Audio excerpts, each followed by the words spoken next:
বিশেষ অভিযান পরিচালনা করে উক্ত দুই ডাকাত সদস্য মোহাম্মদ নাজমুল শেখ ও হানিফ শেখকে আটক করা হয়। একটি যৌথ অভিযান পরিচালনা করে 3টি একনলা বন্দুক, একটি পাইপ গান, একটি খেলনা পিস্তল ও 19 রাউন্ড তাজা কার্তুজ উদ্ধার করা হয়। বর্তমান সরকারের নির্দেশনায় সুন্দরবন অঞ্চলে সক্রিয় সকল বনদস্যু বাহিনী নির্মূলের লক্ষ্যে বাংলাদেশ কোস্ট গার্ডের নেতৃত্বে operation restore piece in Sundarban এবং অপারেশন ম্যানগ্রোভ শিল্ড নামে দুটি বিশেষ অভিযান পরিচালিত হচ্ছে।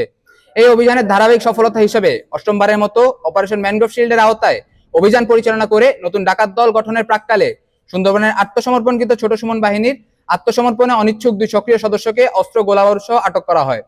গোপন তথ্যের ভিত্তিতে জানা যায়, আত্মসমর্পণে অনিচ্ছুক উক্ত 2 জন সদস্য চাচা ভাইরপুর নামে একটি নতুন ডাকাত দল গঠন করে পুনরায় সুন্দরবনে সক্রিয় হওয়ার অপচেষ্টা চালাচ্ছে এবং বর্তমানে তারা রূপসা, খেয়াঘাট ও কাটাখালীর মোড় সংলগ্ন এলাকায় অবস্থান করছে। প্রাপ্ত তথ্যের ভিত্তিতে গত 25 মে 2026 সোমবার সন্ধ্যা 7টায় কোস্টগার্ড বেস মোংলা কর্তৃক উক্ত এলাকায় একটি বিশেষ অভিযান পরিচালনা করে উক্ত 2 ডাকাত সদস্য মোহাম্মদ নাজমুল শেখ ও হানিফ শেখকে আটক করা হয়।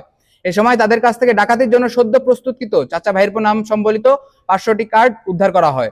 পরবর্তীতে আটককৃত ডাকাতদের দেওয়া তথ্যের ভিত্তিতে আজ 26 মে 2026 মঙ্গলবার সকাল 6টায় কোস্টগার্ড বেস মোংলা ও পুলিশের সমন্বয়ে মোংলা থানাধীন সুন্দরবনের শেলা নদীর বটতলার খাল সংলগ্ন এলাকায় একটি যৌথ অভিযান পরিচালনা করে 3টি একনলা বন্দুক, একটি পাইপ গান, একটি খেলনা পিস্তল ও 19 রাউন্ড তাজা কার্তুজ উদ্ধার করা হয়।